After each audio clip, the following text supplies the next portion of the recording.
Você tem uma planta dentro da sua casa e ela não está tão bonita, ou talvez ela não está tão vigorosa quanto você gostaria?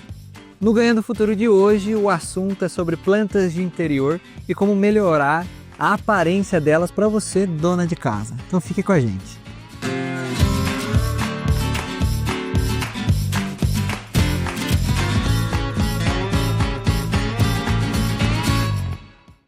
E hoje eu estou aqui no campo de inovações da Agrus, que é onde testa os produtos que vocês conhecem durante o nosso programa. Para entrevistar o nosso engenheiro agrônomo Gaspar Yamasaki. Seja muito bem-vindo, Gaspar. Obrigado. O Gaspar, ele entende muito, tenho certeza que você já conhece, sobre plantas de interior e vai ajudar a gente a entender um pouco melhor sobre esse assunto. Mas antes de começar o nosso bate-papo, eu gostaria que você conhecesse a Família Felina, um grupo de fertilizantes de alta tecnologia e te auxilia em todas as etapas das suas plantas. Olá, amigo produtor, tudo bem? Nós estamos aqui hoje para falar para você sobre as feras da sustentabilidade. São os fertilizantes da Bioagros. E cada um deles tem nome de felinos. São produzidos pela UPL e pela Bioplanta. E hoje comigo tem aqui o engenheiro agrônomo Richardson dos Santos, que vai falar um pouco sobre essas feras. Tudo bem, Richardson? Tudo bem, Nando? É um prazer estar aqui. Prazer é todo nosso. Vou poder estar explicando um pouquinho da nossa linha das feras da sustentabilidade. Então você vai estar começando a lavoura com o leão, depois já entra com o lince, os dois podem ser associados, aplicados junto. Então chegou a muda no campo ou a planta já está plantada, você pode entrar porque vai dar um enraizamento e uma fortalecida na planta. Depois você entra com o guepardo. O guepardo a gente recomenda entrar em pré e pós-florada. O que ele vai fazer? Ele vai ajudar a planta a segurar mais flores, tá? E consequentemente mais flores, mais frutos. E depois você entra com onça e com o tigre. Tá? E nada impede de você estar fazendo esse jogo com um produto para frente, um produto para trás. É só procurar um engenheiro agrônomo. Para você entender melhor cada produto desse, eu vou explicar para você agora. Confere aí. Tudo começa com o leão, que prepara o solo e fortalece as raízes, melhorando a qualidade e reduzindo a perda de nutrientes essenciais para o crescimento inicial da lavoura. Na sequência, vem o lince, que atua na fase de crescimento, deixando a planta muito mais resistente para enfrentar momentos de estresse, como a falta de água ou o ataque de doenças. Aí chega o guepardo, na fase reprodutiva, fortalecendo o florescimento e ajudando a formar mais frutos. Depois, para manter a lavoura nutrida durante toda a fase produtiva, entra a força da onça, com um pacotão de macro e micronutrientes para sustentar a planta até a colheita. E para impulsionar o crescimento verde e saudável das plantas, o tigre fecha o ciclo, garantindo aí uma lavoura bonita, vigorosa e muito mais produtiva. Você acompanhou um pouquinho de cada uma dessas feras aqui e em cada etapa da sua lavoura ela vai te ajudar. E agora quem vai te ajudar, você amigo produtor, você que está assistindo aí ao programa, é o Richardson, porque desconto é com ele. Nando, está autorizado desconto de 20%, então cupom ONÇA20. Esse vai ser o cupom, então, de hoje, ONÇA20. Nando, como que faz para a gente adquirir esse cupom, para a gente utilizar ele? Aqui na tela tem um QR Code, você pode escanear aí com a câmera do seu celular. Se você preferir, tem o site, ou pode também estar ligando aqui na nossa central, 19 97172 1673, para você adquirir aí os produtos da Bioagros. Lembrando que o cupom de desconto hoje, ONÇA20, vai te dar 20% de desconto em qualquer um dos produtos. Então não perde tempo não, aproveita, entrega para o Brasil inteiro e você ainda parcela no seu cartão. Tem facilidade. Agora é com você, amigo produtor. Leve o melhor para a sua lavoura. Leve os produtos da Bioagros. E estamos de volta aqui com o Gaspar.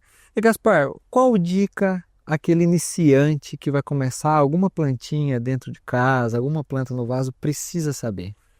Olha, primeira coisa, eu acho que é você escolher uma planta que faça sentido. Se você é iniciante, está começando agora, eu acho que você precisa saber que algumas plantas são mais fáceis do que outras.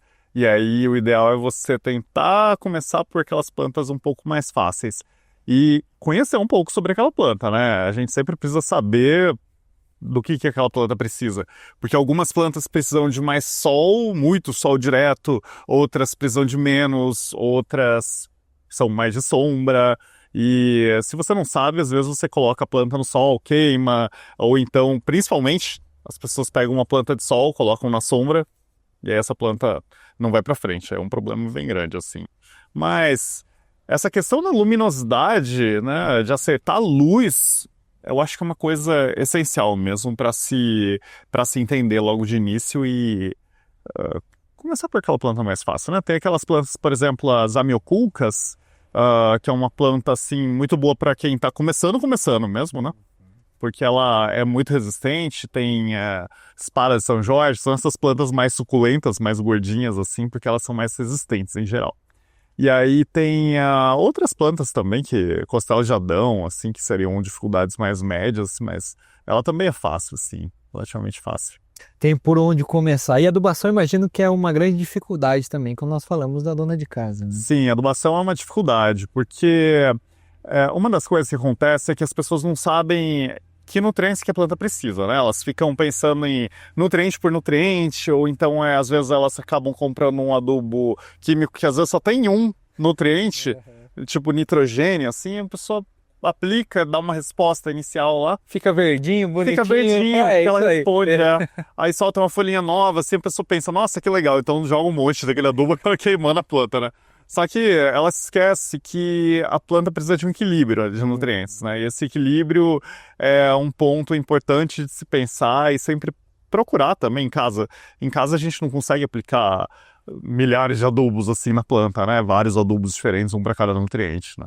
A gente tem que procurar sempre coisas um pouco mais completas e mais fáceis de aplicar, assim.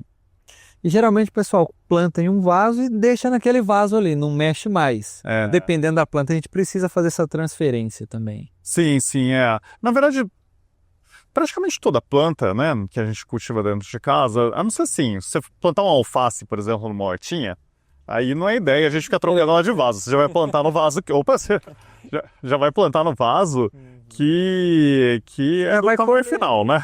Mas no caso de plantas que seja uma costela de Adão, que seja uma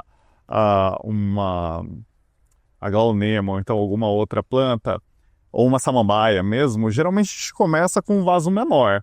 E aí depois chega uma hora, essa planta começa a pedir para um vaso um pouco maior e a gente tem que pensar em passar para um vaso um pouco maior, né? Mas a troca de vaso é importante. Muitas vezes, assim, não é essencial assim que você comprou uma planta, pegar e trocar de vaso logo de cara. Não sempre. Se aquela planta estiver lá, apertada naquele vaso, como que você vai saber se está apertada, né? Exato. Você olha primeiro, né? A planta, quando ela tá com o vaso cheio, ela já começa a secar rápido demais. Principalmente isso, né? Ela seca rápido demais. Às vezes ela começa a dar uma amarelada, mas você tá na dúvida, puxa um pouquinho a planta para fora do vaso, né? Se possível. E aí você vê como é que tá as raízes. Se tiver completamente cheio de raízes em volta, esse daí é um sinal de que tá na hora de trocar de vaso. Aí você sempre pensa em trocar para um vaso um pouco maior. Só que tem que tomar cuidado, porque na hora de trocar de vaso, às vezes as pessoas trocam para um vaso enorme. E aí isso pode ser um problema às vezes, porque quando ele é muito grande, atrapalha. Às vezes grande demais, ao invés de ter aquela ideia que a pessoa pode ter de que quanto maior vaso, mais ela vai se desenvolver. Mas às vezes você troca para um vaso muito grande, essa planta acaba ficando com a terra encharcada demais, porque não tem raiz ainda ocupando aqueles espaços vazios, né? E aí essas raízes não alcançam muitas partes daquele vaso, que ficam encharcadas constantemente e lá acabam desenvolvendo fungos, bactérias e tal. Principalmente fungos nocivos aí, que acabam podendo aumentar a chance de podridão de raízes. E além disso, do desperdício, né? De materiais. Desperdício. Ali. Sim, certamente é desperdício. Mas, a gente já volta com o nosso bate-papo, porque nós preparamos um conteúdo para quem está nos acompanhando em casa. Flores que enfeitam, emocionam e transformam paisagens. Aqui em Olambra, elas são protagonistas de um espetáculo que celebra a chegada da primavera. A Expoflora 2025 colore a cidade e convida o público a viver experiências únicas entre arte, cultura, gastronomia e, claro, milhares de flores.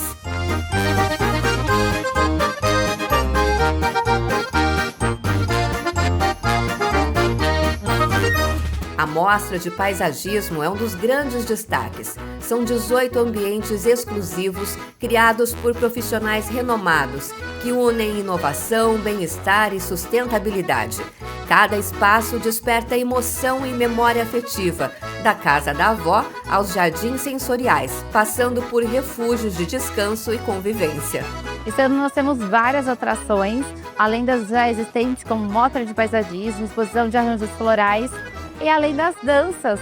Esse ano a gente criou um teatro inspirado na natureza, com os elementos de fogo, ar, terra, água. Esse ano é um ano de muita inspiração, já que a gente está falando muito de clima, de falta de água, de produtores que sofreram um pouquinho com o frio, né? Então tem algum mercado que está faltando um pouco de flor. Então esse ano é um ano bem inspirador para nós.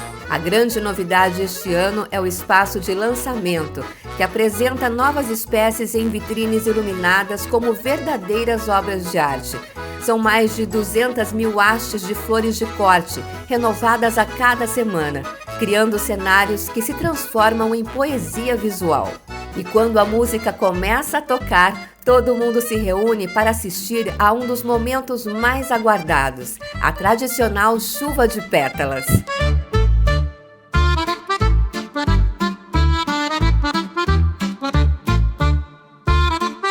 O evento também tem forte impacto econômico. A expectativa é de receber 300 mil visitantes e movimentar 220 milhões de reais em um raio de até 80 quilômetros da cidade. Só no primeiro final de semana, cerca de 35 mil pessoas já passaram por aqui. Hoje, a Olambra é referência na produção de flores e plantas com sustentabilidade.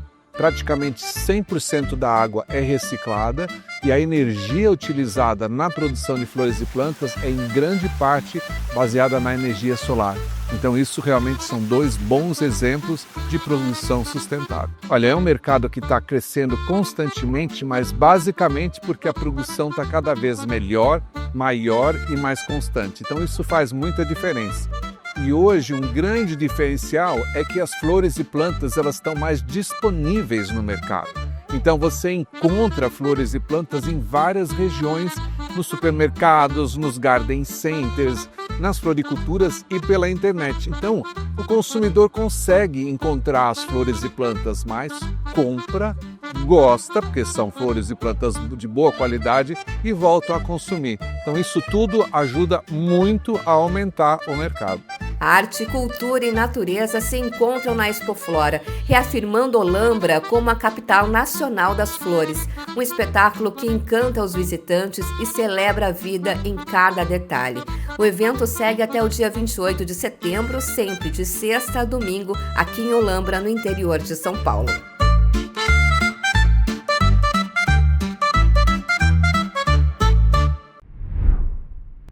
E estamos de volta aqui com o Gaspar, engenheiro agrônomo. E quando a gente fala da engenharia agronômica, tem diversas áreas, né, Gaspar? Tem diversas áreas. O que te motivou a ir para essa área?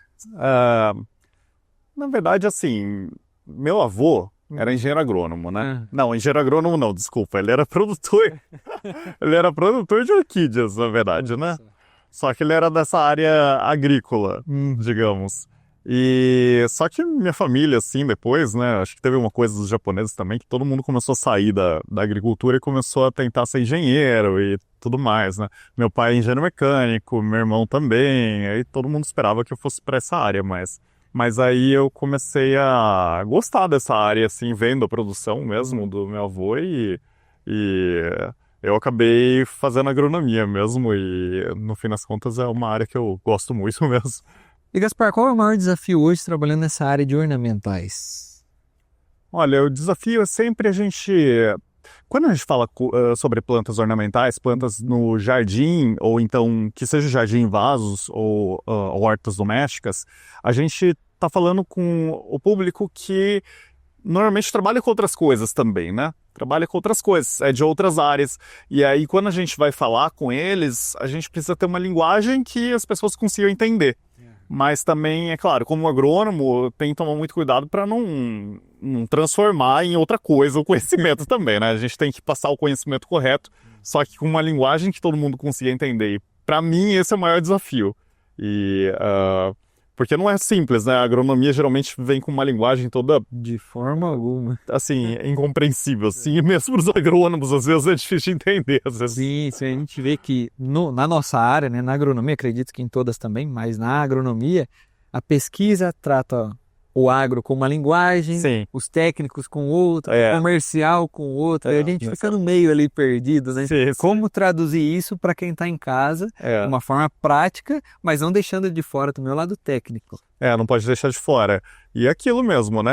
A linguagem muda de público para público. Inclusive, assim, se você vai para um sítio, eu tenho que falar de outro jeito, né? Quando você tá lá não falando uma versão da cidade, geralmente é um pouquinho diferente. Mas mesmo assim, eu acho que existe um ponto, assim, uma certa linguagem que a gente consegue usar que todo mundo, de alguma forma, consiga entender, né? Consegue entender, assim. Então, é isso que eu tento conseguir, assim. E você está nas redes sociais hoje, né? YouTube, Instagram. Como foi esse passo para iniciar nas redes sociais? Imagino que também não tenha sido fácil. Não, na verdade eu tinha um site, né, que eu fiz quando eu estava durante a faculdade ainda, foi em 2007, faz bastante tempo, né? E aí foi numa época meio inicial da internet, assim, as coisas estavam começando, e aí eu escrevia sobre plantas em geral, sobre jardinagem, um pouquinho sobre a agricultura, assim, para o pessoal da cidade, na verdade, entender, né, como é que funciona. E aí eu mantive esse site durante muito tempo, eu tinha uma audiência boa, assim, né? Só que aí quando surgiram celulares e começou a crescer o YouTube, né? Então as pessoas começaram a querer mais vídeos, assim, né? Acho que é uma coisa mais atrativa. As pessoas querem o visual, pegar conhecimento pelo vídeo, pelo falado, né? E menos, assim, pelo escrito. E aí eu comecei a fazer vídeos. Pensei, bom, vou fazer, né? Então, fazer alguns vídeos, experimentar para ver como é que é. Aí comecei a fazer alguns vídeos lá pro YouTube e aí foi crescendo aos poucos, assim. E aí foi crescendo, e aí depois chegou para 100 mil, 200 mil seguidores inscritos, né? E aí foi crescendo mesmo. Aí hoje a gente já tá com 1.200.000, acho que é. Que bacana. Inscritos, né? E cada região do país, ela tem as suas peculiaridades, né? Nem tudo que a gente faz, por exemplo, no estado de São Paulo, a gente pode multiplicar para o resto do país. Esse é um cuidado que é difícil de lidar um pouquinho, né? Porque quando a gente fala nesses canais, a gente fala para todo mundo, assim, basicamente, né? Pode alcançar, na verdade, até, se não me engano, 10% do público não é nem no Brasil, assim, acaba sendo fora, brasileiros, provavelmente, fora do país, né? Mas o que acontece é que existe uma diferença climática, principalmente, disponibilidade também de produtos, né?